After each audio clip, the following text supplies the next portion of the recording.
Hey everybody, St. Paul here, and welcome to episode 16 of Music on the Run. And I'm in an airplane today, that's right, with my buddy Brad Heck. And it's apropos because our next guest is in the Fearless Flyers and Vulfpeck and has an incredible solo career. Cory Wong is next on Music on the Run.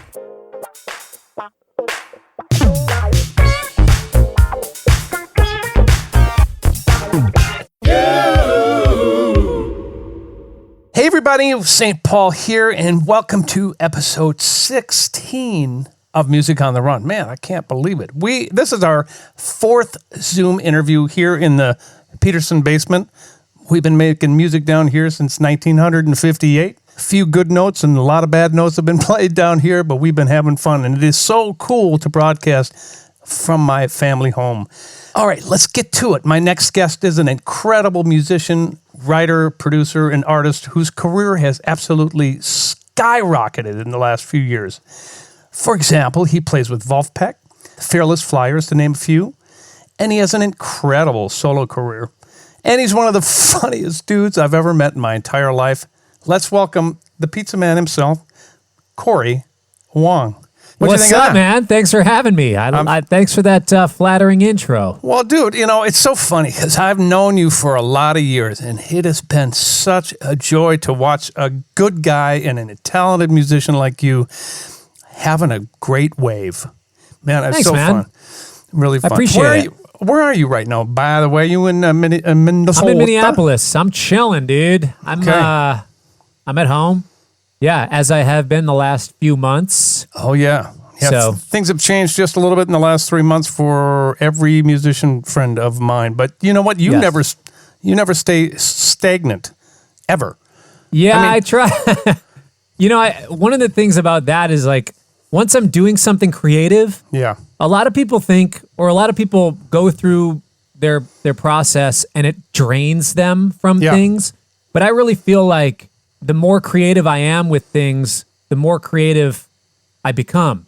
And then the more inspiration comes. So when I'm working on projects and when I'm working on things, rather than draining me out, it feels like it fills me up even more. It's like a flower that blossoms rather than a gas tank that empties. Well, I'm sure you've got a million different ideas, but what's cool about you is that you don't sit by yourself. Well, at least I don't think you do. Sit by yourself and go, I got to do everything. Me. You go like, wouldn't it be great to have Michael Bland on something? Wouldn't it be great to have Sonny on something? Wouldn't it be great to have Joe on something? You pass these nuggets out to different people, and you bring people together like somebody else I used to work with by the name of Prince. He recognized people, and he would bring the most unsuspecting people together that you wouldn't necessarily think would work. And I think you've done a great job of that. You're recognizing talent, bringing people together. And you know what else I want to point out to you is that you look like you're having a damn blast. Well, I am. I genuinely am having such a good time doing it. I sometimes can't believe that it's my job. Like I sometimes feel like one day I'm going to wake up and the bubble's going to burst and it's going to be like, joke's up. Yep. Just kidding. All right. Hope you enjoyed it. And, man. I have been. So I just try to keep, enjoying it and counting myself blessed for the things that have come and continue to come. And yeah, it's been awesome. How many records have you put out in 2020? Well, I started January with a record called Elevator Music for an Elevated Mood. And that is one I had worked on in 2019. It's kind of a part two to the record I released before called Motivational Music for the Syncopated Soul. Right. So it was kind of a two-part series. I wrote a bunch of music, recorded a bunch of music over the course of like a year and a half. Right. And and it was just like, I kind of have two collections of music. I don't want to pull it out. I feel like releasing a 20-song record is a lot to ask of a listener in today's day and age. True. And that's smart, though. I think. Yeah, it's a lot to absorb. Yeah, so I even noticed that sometimes when my favorite artists put out a record that's like 14 tracks, my favorite artists, sometimes I'm still like, oh man, that's going to be a lot to get through. It's like, dude, just put the record on. But I understand the I guess, buyer psychology of streaming where we, are set, like we have a set amount of time we're willing to absorb some material, and it's different for movies and it's different for different types of art, whatever. Like but like when I'm in a museum, I won't sit and look at one piece of artwork for 30 minutes. I have, but it's not something I regularly will do.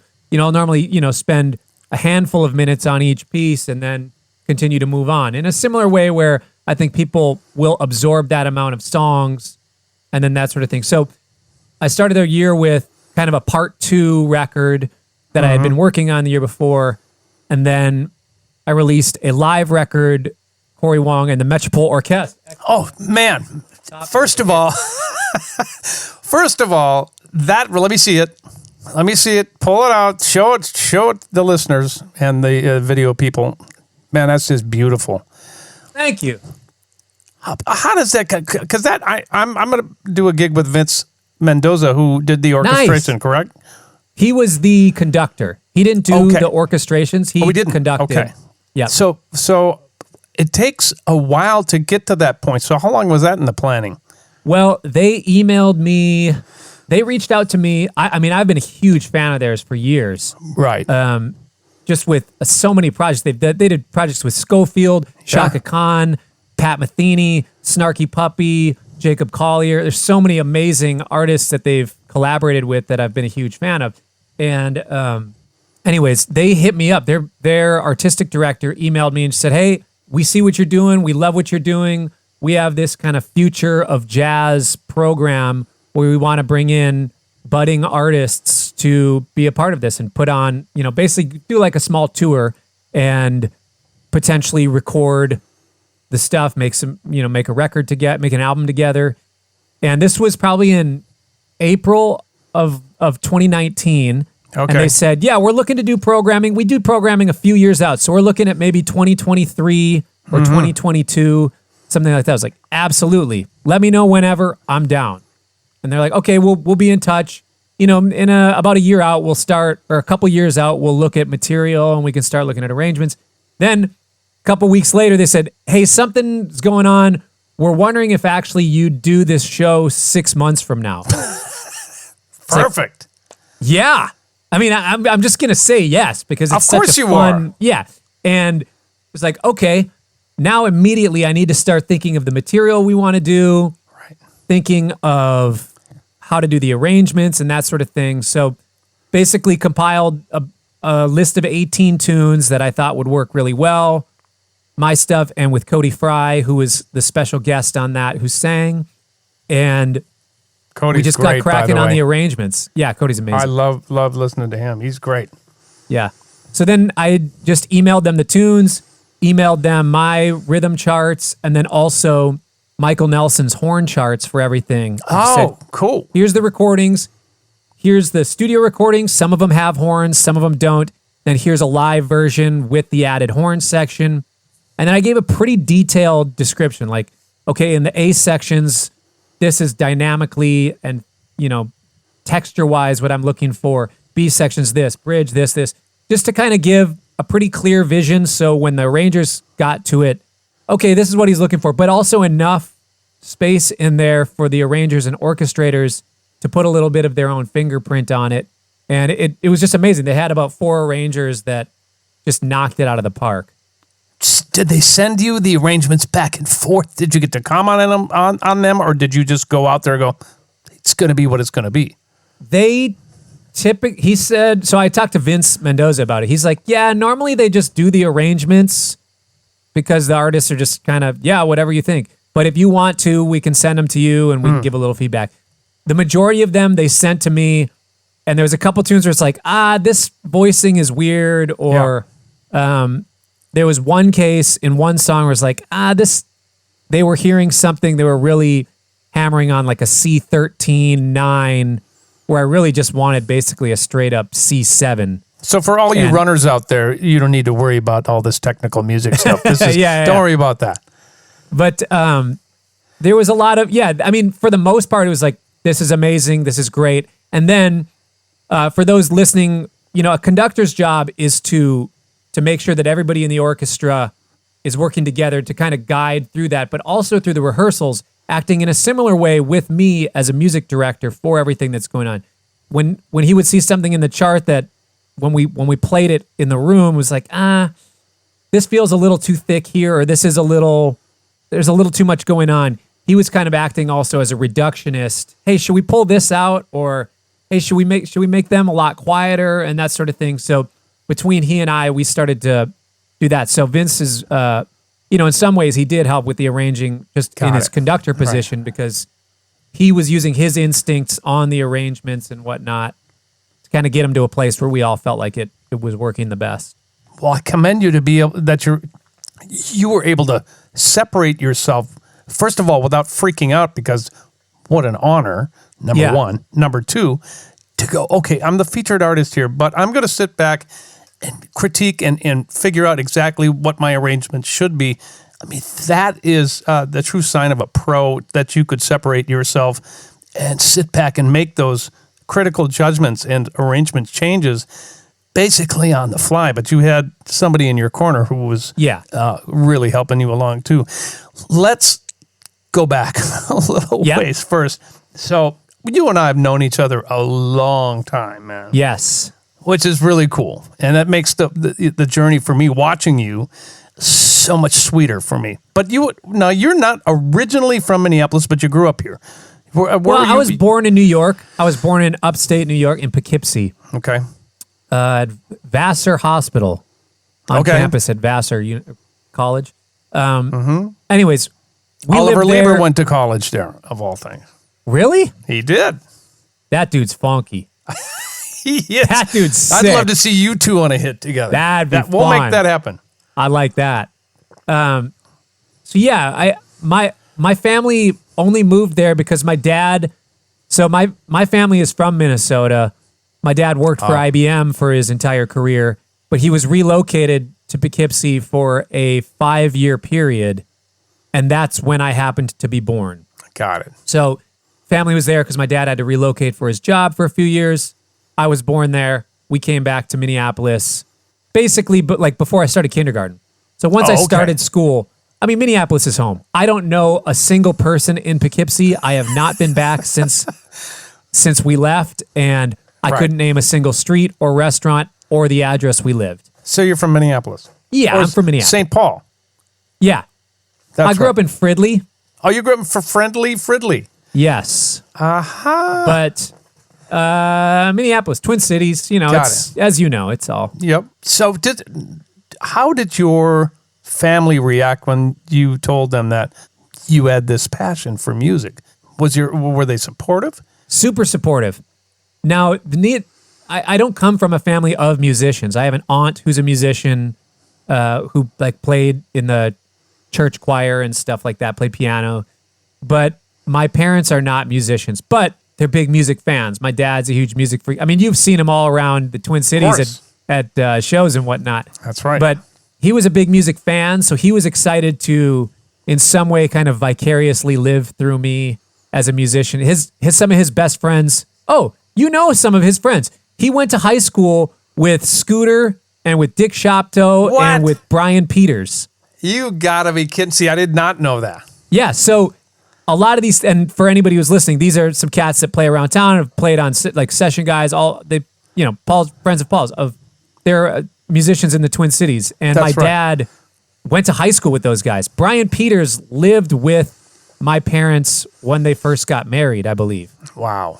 Anyways, in the same house. But so my dad was around music. He was a fan of all kinds of music. So he was really supportive.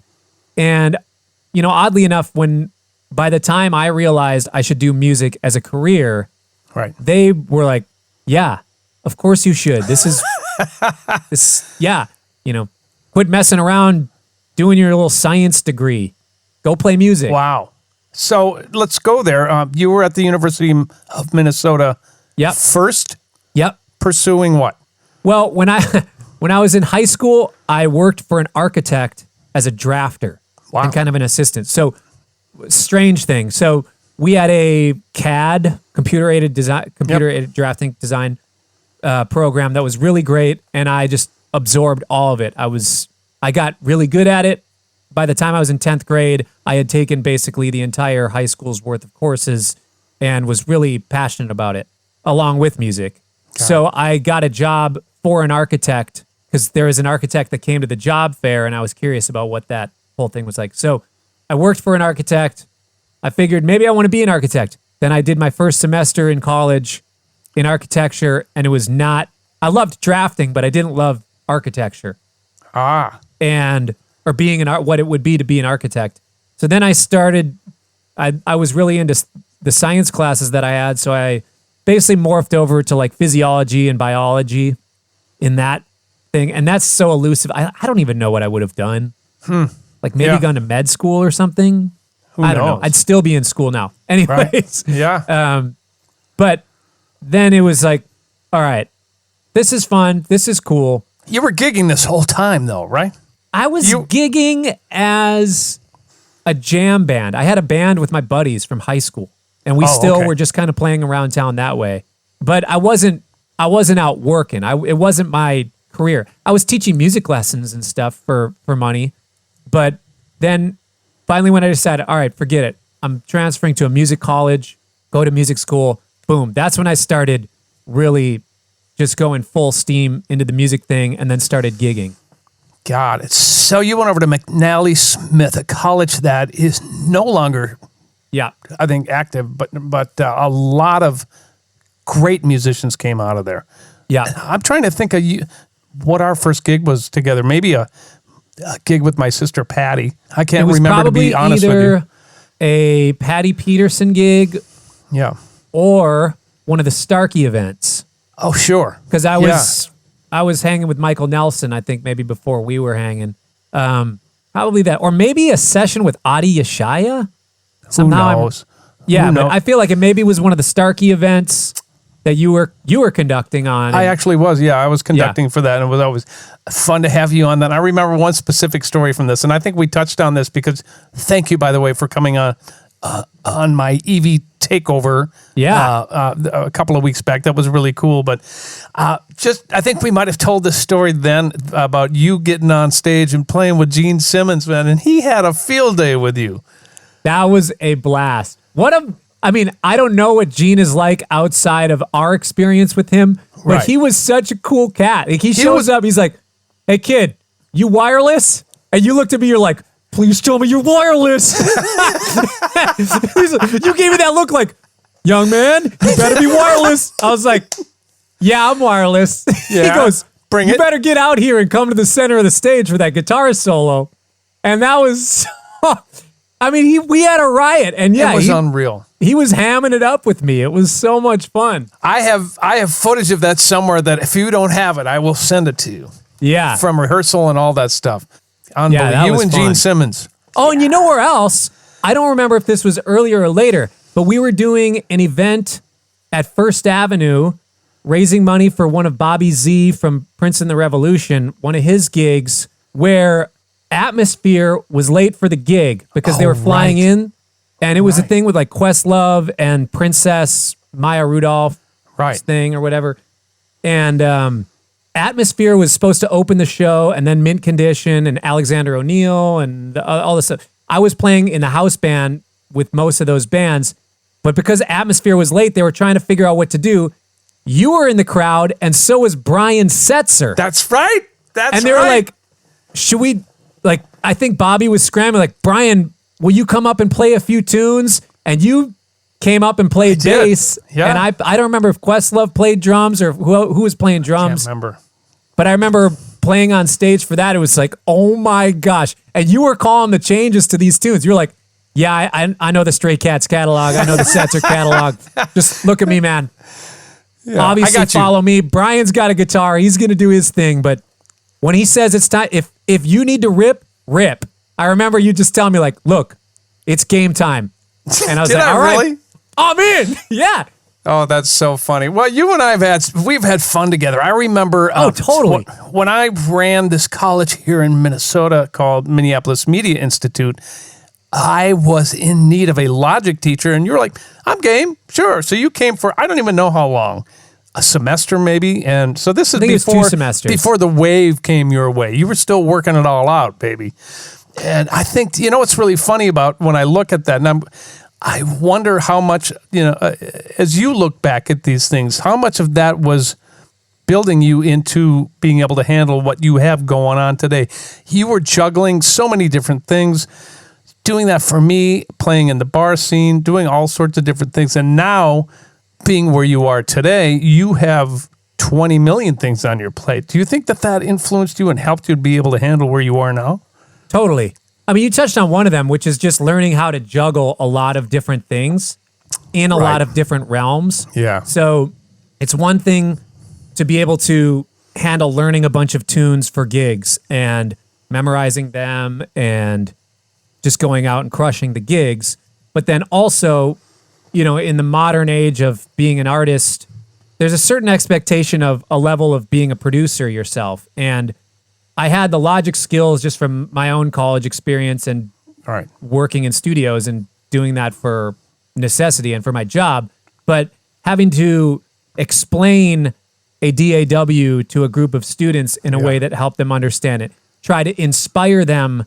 These kids were all working on Pro Tools and they were comfortable with Pro Tools. This is like, all right, I need to inspire these kids to see what another DAW could offer them and why they might use it and what are some of the similarities, and then just really being able to explain it. That was, in some ways a sales gig, because I'm trying to sell these kids on the idea that Logic is a viable option if you connect with it. Or, there's certain ways that, it's cheaper, it comes with a bunch of instruments and blah, blah, blah, whatever. Whichever you use, doesn't matter. But teaching it and explaining my process of producing songs in Logic, mixing in Logic, it was really fun because it helped me shed and really have to hone in my own skills to show it. Like, okay, it's not just, I don't know, I put an EQ on this thing. It's, well, I use this EQ for this reason. I use this compressor for this reason. And here are some of the things that you can do to build your own software instruments or use the ones that are available. And it was really fun. Yeah, it helped me to just get the basic skills and also people skills in a different way that have always everything that I've done has been building me up to the responsibilities that I have now. Absolutely. And you're right. By the way, for those of you listening, what we're talking about here is the modern way of making music in a sequencer. Basically, that's what we do. We can make it in a computer. We can play live. So there are different types of, or different brands of sequencers or digital audio workstations as they're known. So that's what Cory came and did for me. But after that, you and I called you for a gig and recommended you for a gig with Brian White, and you and I had some fun with him. But more so, I think that led you down to, was that one of the things that got you down to Nashville? Yeah, there is so much of a just direct line that goes across. I was trying to figure this out the other day. Yeah. I was thinking, I should really trace all of these steps back because, we met from whatever it was. We were trying to figure that out. And then you recommended me for this Brian White gig. And Brian then asked me to come do a cruise gig with him on the country music cruise. I went and did that for a week. And the bass player there was a guy named Walt Smith, who was helping manage a artist named Jason Gray. Walt recommended me to play guitar with Jason Gray. I would go do shows with him. And then there was a festival that Jason did with a guy named Brandon Heath. I started playing with Brandon. They shared a band. I went on tour with Brandon. Brandon was on tour, and they used a house band for the 3 artists that were there. I eventually started playing with those other artists down in Nashville. And all of a sudden, there was 6 or 7 artists in Nashville I was playing for. One of those people, along with Steve Gould, who's a drummer from here and was playing with Sarah Bareilles, then started playing with Ben Rector.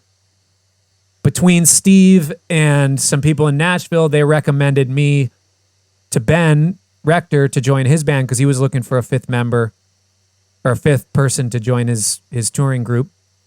So then I started playing with Ben, started touring a lot more with Ben, met some of the guys in Vulfpeck through the Bunkers thing. Like there's like 2 different avenues that have all led to so many different things. So you had a Nashville side and you had a Minneapolis side.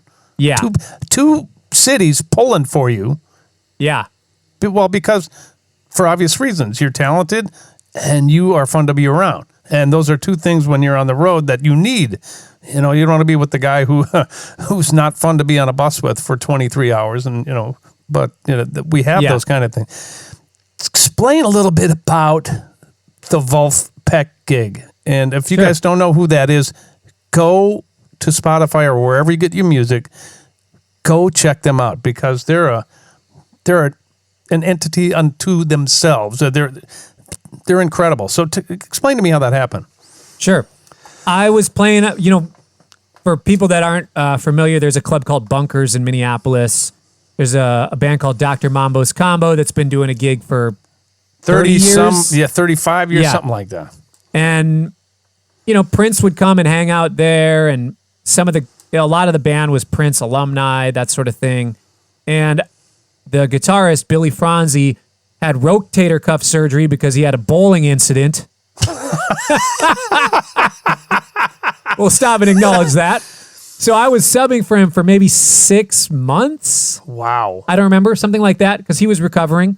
And I was hanging out there already a lot, sitting in, and I would sub for him once in a while before that. But while he was gone, that was a time when some of the other cats from Vulfpeck were in town playing for another artist. They came, hung out. That's where I met them. And eventually we just hit it off as friends. Like I could, you know, it's that sort of thing where you can tell who the musicians are in the audience. When you're playing on stage, you can kind of tell in a club who the musicians are. The way that they're watching the fingers and the gear and the way they're pointing and talking to each other, you know who the musicians are. Right. I was like, oh man, these guys look my age, look like they would be my friends. I can tell they're musicians. Why don't I know them? They must be from out of town. So after the set, Theo and Jack, and I don't remember who else was there at the time, came up and introduced themselves. We hit it off, became great friends, eventually started jamming a lot together. And then it just kind of all bubbled into friendship, leading into playing more together, and then kind of becoming a part of the band and that sort of thing. So yeah, it's funny because I think Jack, who's the band leader of Vulfpeck, his initial intention was for it to be an internet band. Yeah. And it was just a YouTube act. I remember the first couple sessions that I ever did with Vulfpeck. He's like, all right, guys, let's remember, we're a YouTube act. We're not a band. We're a YouTube act. It's funny just because... That's a good mindset to get in. That's inspiration for you. Yeah, it's like, it's a different, like, it's like, oh yeah, we're making a record, but at the same time, there's video, and that's a big part of it, you know? And Jack has had a vision for the band from the beginning, and then eventually the popularity started to just grow and grow and grow, and people wanted to see it live. And starting a few years ago, started touring a lot more. Right. And then, you know, our last gig that we played was in September, which was at Madison Square Garden. So it's like, it's grown and grown from... Not one night. No, it was just one night. Was it one night? I thought you did multiple. Yeah, it was only one night. Oh, now I'm really But it was sold out. Wait, now you're not signed. You don't have a manager. How does this happen? The internet. The internet's amazing. God, and I think also just like... Good music. Yeah, that. And we have Joe Dart, who's like the best bass player of our generation. By the way, please tell him I'm a huge fan, would you? I will. Please tell him that. He's a bad dude. And just so many... There's a band of characters. You know, it's like we're all our own kind of character on our instruments, but also in real life in a funny and cool way. And you have Jack, who is... a visionary, and you know, the Billboard and Rolling Stone articles are like, this band sold out Madison Square Garden without a manager. It's like, yeah, but Jack also really is the manager of the band. Okay. And you know, we don't have a traditional management thing, and there's no label, but Jack runs Vulf Records, which is its own independent thing with only Vulfpeck and Fearless Flyers on it.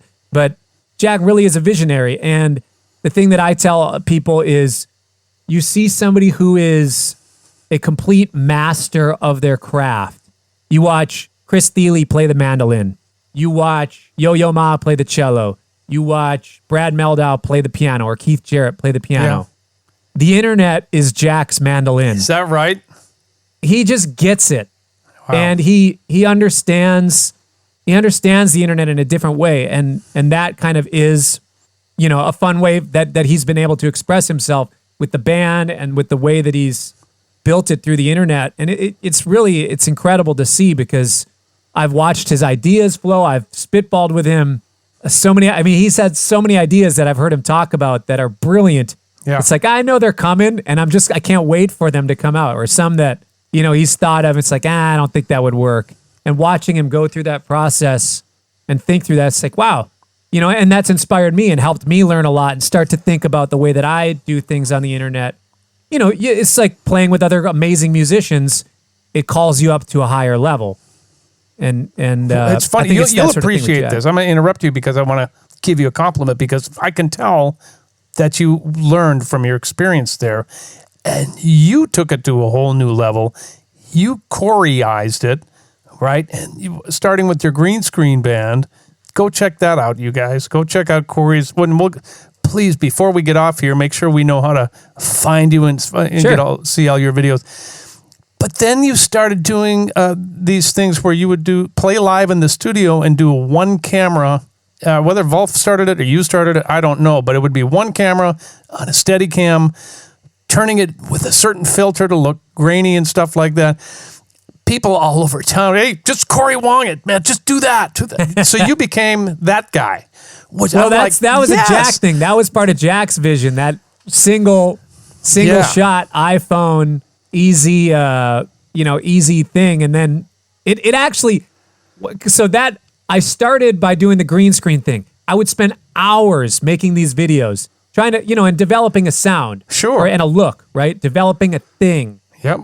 And then it's like, I should do some of these where it's the session thing, where people just see you in the room, right, feel like they're there watching. And those videos got more response than the ones that took me a ton of time to do. So it's like, all right, screw it.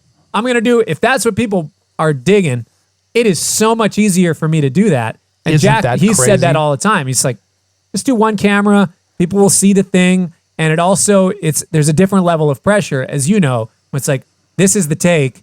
It's on camera and we're recording it at the same time. It's going to be the take. So let's get it right. Right.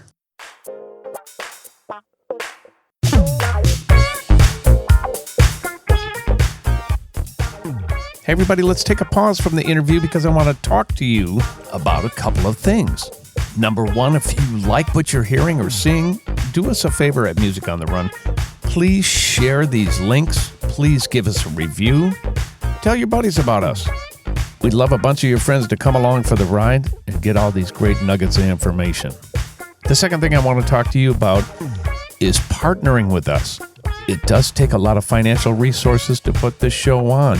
And if you'd like to help us out, go to www.patreon.com/Music on the Run podcast. That's patreon.com/Music on the Run podcast. And it will explain how you can help us. And of course, we've got some great incentives on there as well. Early access to podcasts and videocasts, behind the scenes footage, and great Music on the Run merchandise. Go check it out. Now, back to our interview. It works so well. And it's so funny because I come from the school a generation or so before you where everything has to be perfect. Mm-hmm. Perfect, meaning especially visually. So you spend thousands and thousands of dollars trying to get this right. And what people really want to see now is the raw, real stuff. So It took me a really long time to figure that. I'm like, that's not me. I got to do it this way, and I got my way, and all these things like that. And then I've just did the one camera shoot. It's beautiful, man. It captures a moment in time that's real, heartfelt, and you can look at the players interacting with each other. Super, super cool. So my pocketbook thanks you for that. I appreciate that. Yeah. Well, I mean, it makes sense to a certain degree also, because it's like when somebody feels like they're there and there's no doubt, it's the thing that's happening. That's it translates, and people connect with that. So it's cool to have it be something like you're saying that is so low cost. I love that. It's great. Well, what's also cool about that is it captures your personality. Like I said at the beginning of the show, you are one of the funniest cat. You have the most infectious laugh. You have fun when you're playing music. You're a badass who doesn't take yourself too terribly seriously. Exactly. And it shows up in your branding, but in everything you do. And I think that's an attraction to people. People love that. They feel like they know you. I've gone to your live shows. You've explained to me over the mic how to get the best frequent flyer mile situation going. I mean, you're a weird guy. I love it. And people freak out for that stuff. Is that something that's important to you? I mean, that's just who you are, right? Yeah. I mean, I learned over years and years of performing how to eventually just be myself on stage. Like I had a regular gig at the Artist Quarter, a jazz club in St. Paul. Playing with my brother too, right? Yeah.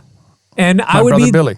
I would be down there just playing, not really addressing the audience. It was just like, oh, we're playing jazz. I just got to play. And there's a certain degree of that. Right.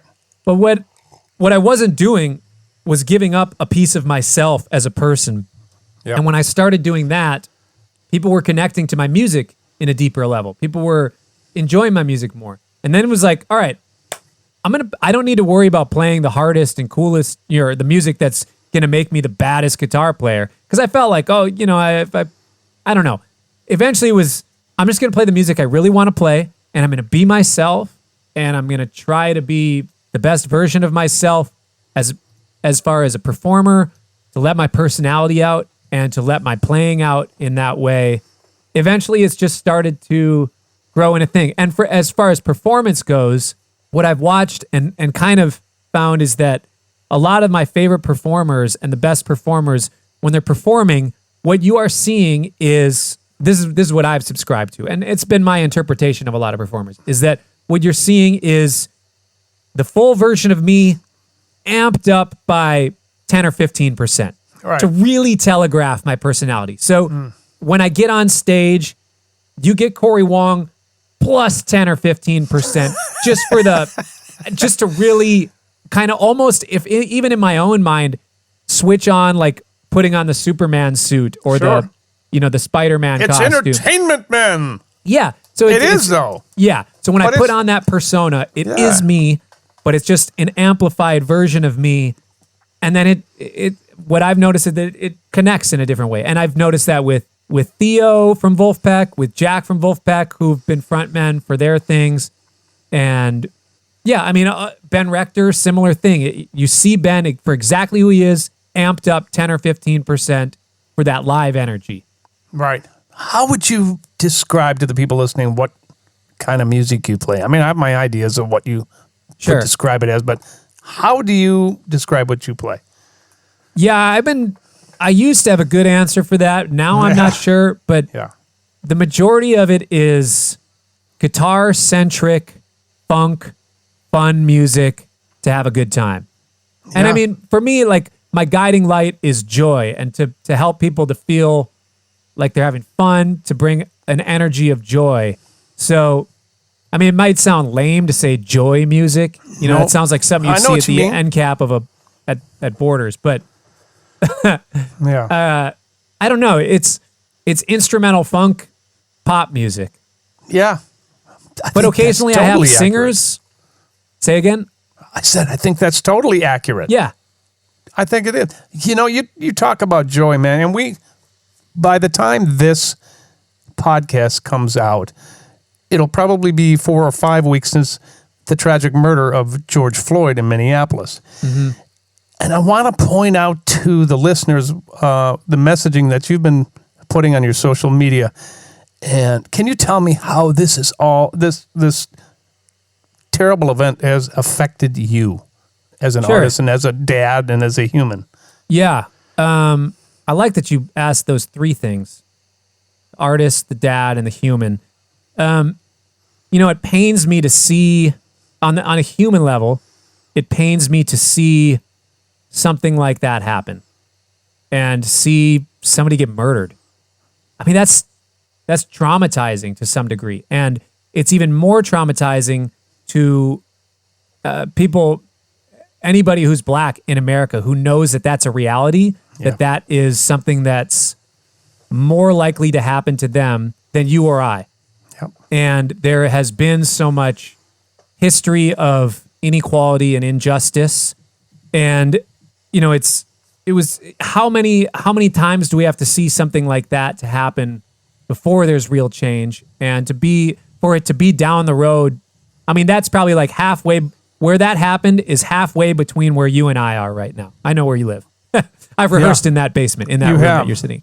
So that's like halfway between where you and I are right now. And, obviously that hits home in a certain way. And as a human, I feel like we need to say Black Lives Matter because there's so much change that needs to happen. And I feel like for those of us that have a platform, it's important that people know how we feel, important for us to tell people how they might be able to either donate to a cause or how they can, in their own communities, help out.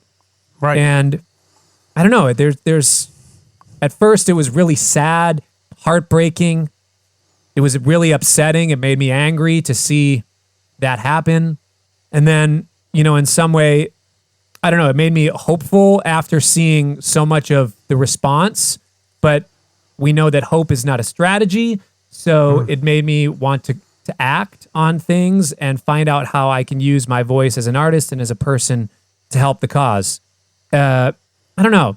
And then as a dad, if this was the first time that I had talked to my kids about this sort of thing, I wouldn't think it would probably, I mean, for some people, it's the first time they're talking to their kids about this. Yeah. For me, it's not. And I'm, am I happy that it's not the first time? I know that it's good that it's not the first time that I've talked to my kids about this because, you've met some of my family. I have a Chinese family. Like we're Wongs. Yeah. And they're my kids' cousins, are mixed race. We have Black people in our family. We have Asian people in our family, Native American people in our family. So it's just continuing to navigate those conversations and helping them know what has gone on in history, why it's wrong, let them know the realities of things that have happened and what are currently happening and why people are really upset about it and why people have tried so many other ways to stand up for, against these injustices and many of those things not working or many people just not being heard. Right. To why it is the way that it is now. But I don't know. I've been trying to wrestle with it and then just figure out like, okay, one thing that I can do is use my financial resources. So I'm giving a month's worth of all my income to a bunch of different causes and organizations and nonprofits. And yeah, I don't know. I don't have an eloquent way to say it, but I'm just trying to, learn myself and figure out how I can help make a difference. Education is such an incredibly important part of that. I think education for people my age, people my parents' age, kids, being a white guy who plays Black music, I feel somewhat insulated as a musician because the Black community took me in like that. Mm-hmm.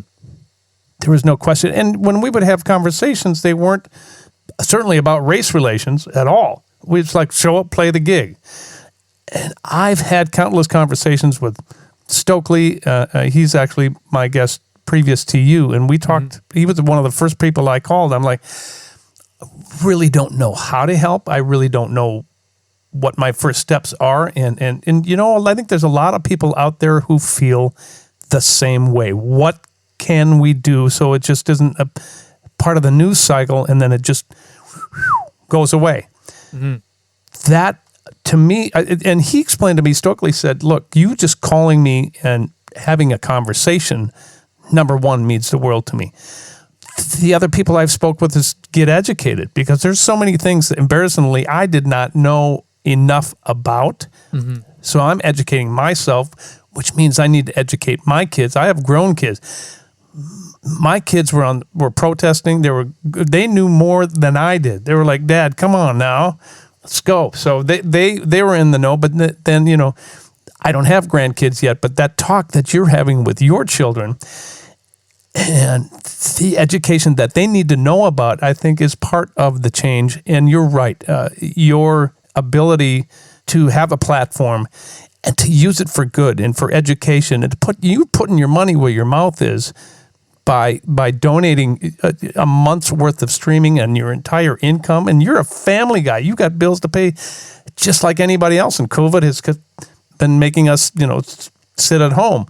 So for you to do that, man, that's really huge. And you do, off the top of your head, have was it 3 places that you're designating money for? There's a bunch of them. One of them was Equal Justice Initiative. One of them is the NAACP Legal Defense Fund. I have my list here. Yeah, please do. And maybe we can include that in the links on the show as well. Yeah. George Floyd Memorial Fund, Black Visions Collective, Minnesota, the Know Your Rights Camp, Holy Trinity Lutheran Church, which was like an area where they were kind of a medic station and resource station during all the protests and everything in Minneapolis, a place where people could go and kind of something like a respite. And they were helping with resources and putting things out. A handful of things like that. Like I put a bunch on my Instagram and my Instagram stories. I pinned them to my page. So if you go there, you can see. What is your Instagram address? It's at Cory J. Wong, CoryJWong. And I wrote a little thing on each of them, or just copied from their websites what they're about and what they do. And I just felt like that was important to split it up between a bunch of different places. There's a lot of great causes out there, I know. But those ones I seemed to connect with and seemed like they were doing really good work. So I'm down, like giving up a lot of income, or like a 1/12 of my income, by 1 month of the year. I feel like it's the least I could do to stretch my own resources. If it means our family's a little less comfortable in our finances, so be it.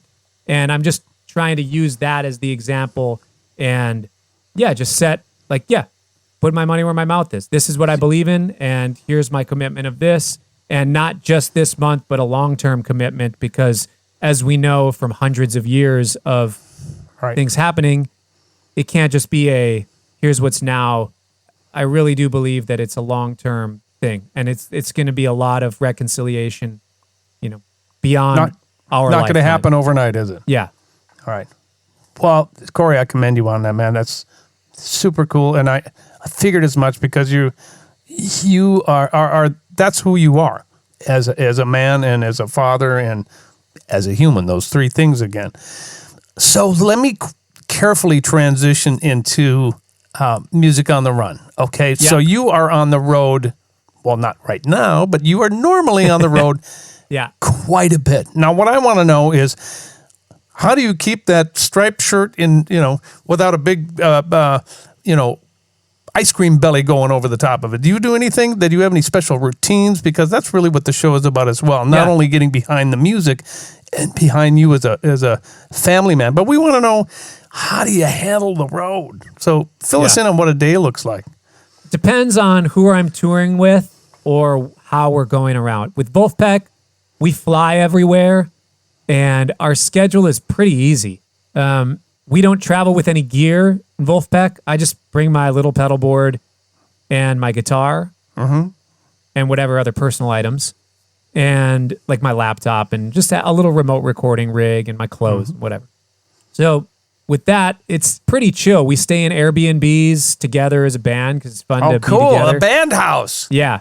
No. And we just don't get to spend a lot of time together. So anytime we are together, it's really special. It's almost sacred in some way, where we really, start to feel more like a family unit. And with Vulfpeck, we all eat pretty healthy. Yeah. And when I'm on the road with Cory Wong, I eat pretty healthy. With that, we've been traveling in a van and trailer, so that's a little more grueling of a process, and we're bringing around gear, setting up, and all that. With Vulfpeck, backline companies will come, normally help set up the gear, and stagehands are helping get things going. We get on stage, sound check, do the thing, and it's pretty easy. With my gig, we're loading and unloading all of our own gear. It's a longer day, right? And if we're in a van, that means we're not traveling while we're sleeping. We sleep in hotels, wake up, drive for 4 hours, then arrive, load, and all that, blah, blah, blah.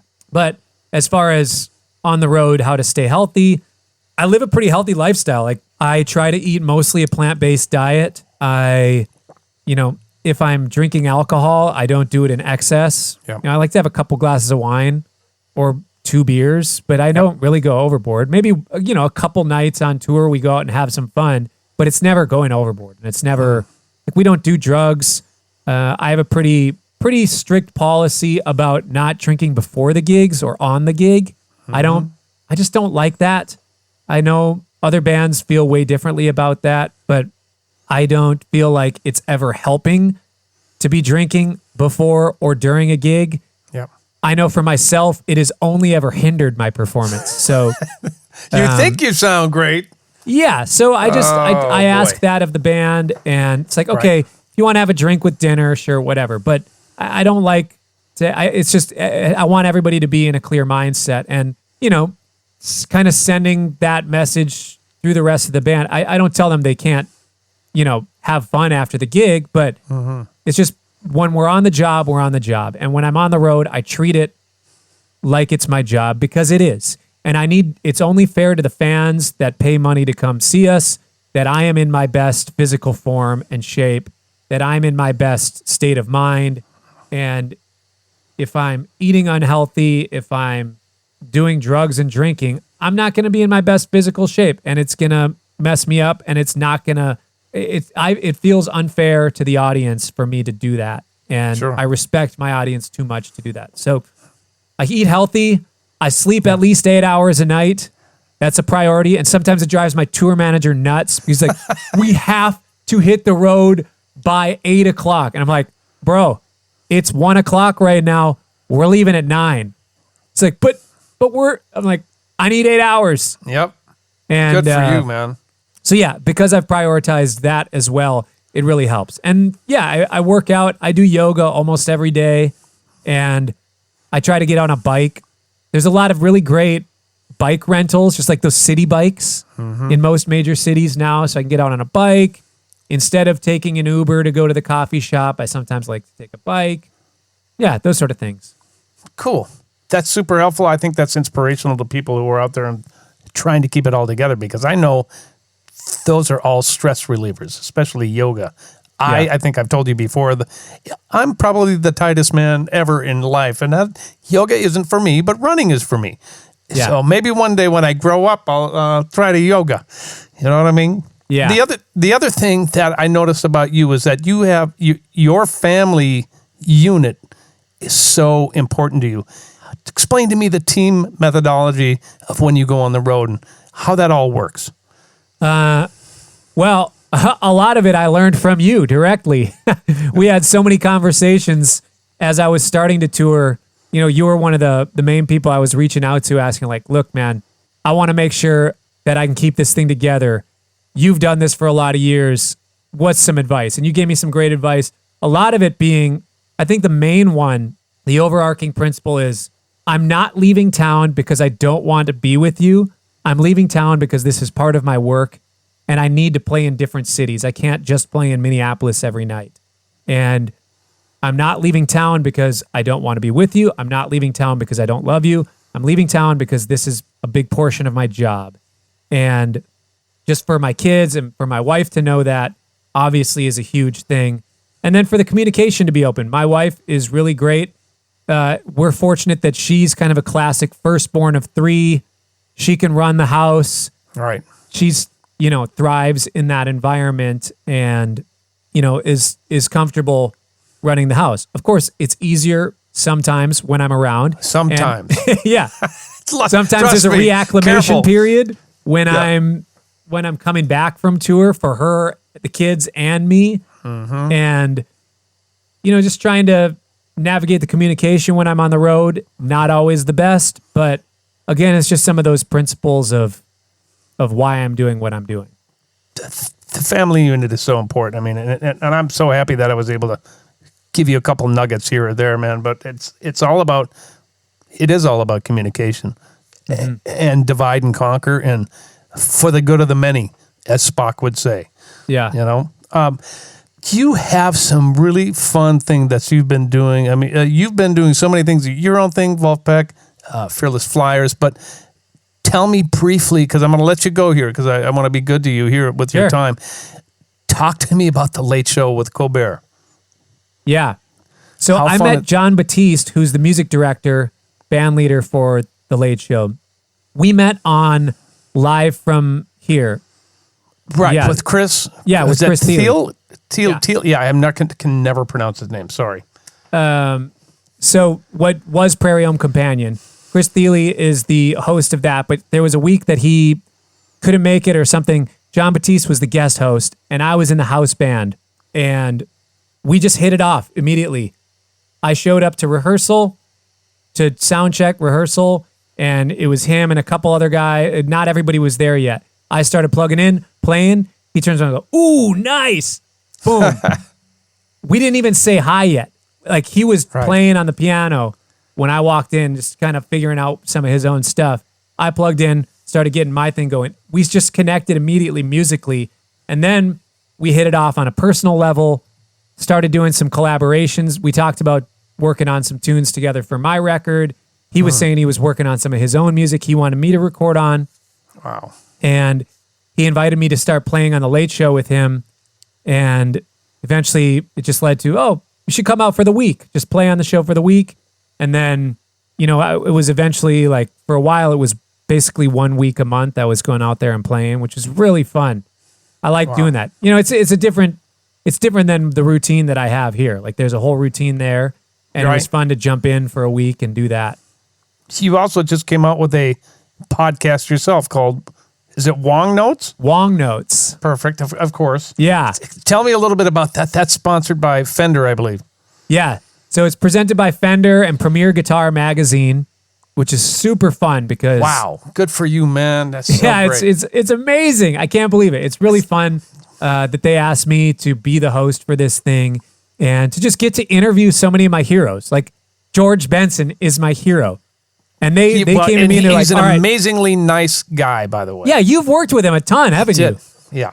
And it was just, they were like, all right, here's our top 5 list. Give us your top 5 list. And then we just hammered away at that, found some other people that we were really interested in.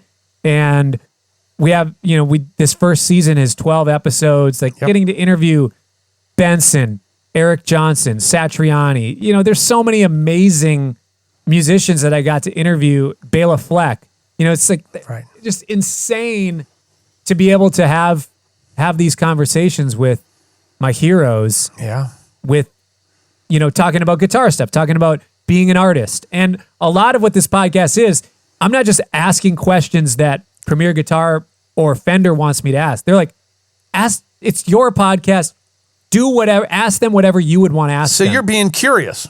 Yes. That's all you're doing. You're like, I want to know this. That I want to ask them. Of course. You know, and so much of it is about artistry and how they found their voice, what it means to be an icon or a legend on an instrument, and how do you, in some objective way, get to that? You know, and how do you, in the subjective way, how does something become somebody or something like they've become? So, and also stories. Benson has stories. Yes, he does. Hey, do you notice, since you've done so many of these now as well, I'm always looking for a common thread, and I'm going to ask you the same question when we get done here, but what is the one thing that these artists, these successful artists, have in common? Why are they where they're at? What do you think is there one thing that is the thread for being successful? Beyond just an insane amount of dedication and calling, I think for most of them, it's finding their own artistic identity and voice. And that's what I ask a lot of them about. It's like, how do you develop your voice? What is it that makes when I'm asking people, what is it that makes a guitar, like, what makes an iconic guitar player? What makes somebody a legendary guitar player? So much of it is just like, they have a thing. They have a voice, and they have a sound. They have something that uniquely, when you hear it, it's them. When you hear George Benson, you know it's Benson. When you hear John Scofield, within 3 notes, you know that it's Scofield, or you know if it's somebody doing the Schofield thing. And it's like, I know if it's somebody doing the Schofield thing or if it's Schofield. The fact that there is a Schofield thing is insane. The fact that I can identify when it's him, that's insane. Guess what? There is a Cory Wong thing. There is. You found it. Dude, you found it. And that could be the hardest thing an artist, believe it or not, has to find. You think that just comes. Well, the talent may come, but when we grow up, we listen to such a wide array of people and we emulate. But then what exactly becomes your voice? Cory, you found it 1,000-fold, man. And I'm just so proud to call you my buddy and to watch what you've done in such a short amount of time. It's not like you didn't pay your dues. Now, I'm not saying that because I know you did. But it's just been such a pleasure to watch you succeed, my friend, really. Let me ask you one last question before we get out of here. Since we might have some young musos on there, give them some advice. How can they do what you do? Sure. Well, like you said, I do feel I'm very fortunate. I do feel like I finally found my voice and my thing. And I didn't realize it until I played on some records and some of my friends, like Theo from Vulfpeck, one day called me. He's like, dude, he left me a voicemail. He's like, hey, we don't need to chat or anything. I just wanted to say I listened to the new Dave Barnes record and I know that it's you on guitar. I'm not asking. I'm telling you, I know that it's you. You have a sound, man. You have such a thing. That's so cool. I knew within seconds that it was you. It's like, wow, that's cool. And I had so many of my other friends just say the same thing when they've heard me on other records, or when I'd be at sessions and people would say, hey, just give me your Cory Wong thing. Do the Cory Wong thing. You know, it's like, see? Oh, okay. I told you. It was like, wow, that's really cool. And the thing about that is that the encouraging thing and the piece of advice that I would have to young musos is I didn't have that until I was 31 years old. I wanted it so bad when I was 22. I wanted my voice, but I was exploring other things. I was trying to sound like Pat Metheny. Then I was trying to sound like Prince. Then I was trying to sound like, I don't know. And I tried to learn and absorb all these other voices, all these other identities. And eventually what I realized is that my own personality should come out in my playing. And well, actually it was one of the most pivotal things was at Bunkers. Michael Bland looks over to me after set break. Him and Sonny T were playing and we were jamming, super fun thing. He's like, Cory, come here. And you know how Michael is. If he likes you, he's going to be ragging on you. That's his way of letting you know you're in. Is if he's pushing your buttons, trying to make you better. And he goes, Cory, you sound amazing, whatever. You got to work on a few things. Look, quit trying to be up here sounding like Prince. If Prince comes in here, he doesn't want to hear you sounding like him because you're never going to sound as good as Prince. You sound great, but you're only going to sound as good as you are at being you. And he really encouraged me to just quit trying to sound like somebody else. Try to sound like me. And he was ragging on me for a while about that. And it was like, why did I not just know that? And sure, I'm an amalgamation of all my influences and all the other voices and things that I've absorbed. All the Benson licks I've learned, all the Schofield licks I've learned, all the Prince material, all the Paul Jackson Jr., David T. You know, there's so many things that I've taken in that eventually are now my voice, you know, that, okay, if I didn't learn all that Green Day material or Weezer material and all the Prince material, I wouldn't sound the way that I do now. So that's right. You know, it is a journey to, as cheesy as that sounds, as cliche as that sounds, to find your own voice. But if you don't feel like you have your voice and you're 22, 23 years old, it doesn't mean you're not going to find it. You know this full well. It's going to take you a lot of time to get to that realization, or the sooner you realize, all right, I'm going to find my voice. This is what makes me unique as a person. This is what my guiding light is. This is what I want to say, not just as an artist, but as a person. That's going to influence your sound. And then just to have a relentless pursuit to find what that is and hone that. Right. Killer advice. Bro, thank you so much for spending an hour and 10 minutes with us. Of course. I know you're busy, but it's so fun to chat with you, man. And I know my listeners are going to eat this up. What a fun time to spend with you. Thank you, Cory. Thank you, man. Anytime. I'm excited about. I started today. I was starting to listen through the Dave King episode, and I got to get through that one. But you two need to get together. By the way, you're both absolute knuckleheads. You need to hang. I'm intimidated by Dave. He's such a strong personality. I grew up. I was as a teenager going to the Artist Quarter and seeing Happy Apple in the front row, just like, oh my gosh, he's insane. He's great. We should have a little maybe Minneapolis Music on the Run hang here in the backyard. You know what it's all about back there. We'll have a little barbecue, a little celebration. Tell us where we can find you, Cory. Give us all the social media. Yeah, I'm on Instagram. I mean, you just search my name on Instagram or Facebook. I got a YouTube channel, all kinds of videos and whatnot. All the videos that Paul was talking about, from the ones that took me tons of hours to the ones that are just one shot on an iPhone that you just sync up. Yeah, I mean, I'm on all those platforms. Find me anywhere. Beautiful. Thanks, Cory. That's episode 16 of Music on the Run with my buddy Cory Wong. Thank you so much. We'll see you in 2 weeks. Ow!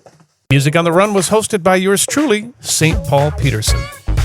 Edited and produced by my buddy Davide Raso. Video editing by Ivan Sebastianov. And a very special thanks to the people who financially support this podcast. And remember, music is a real job.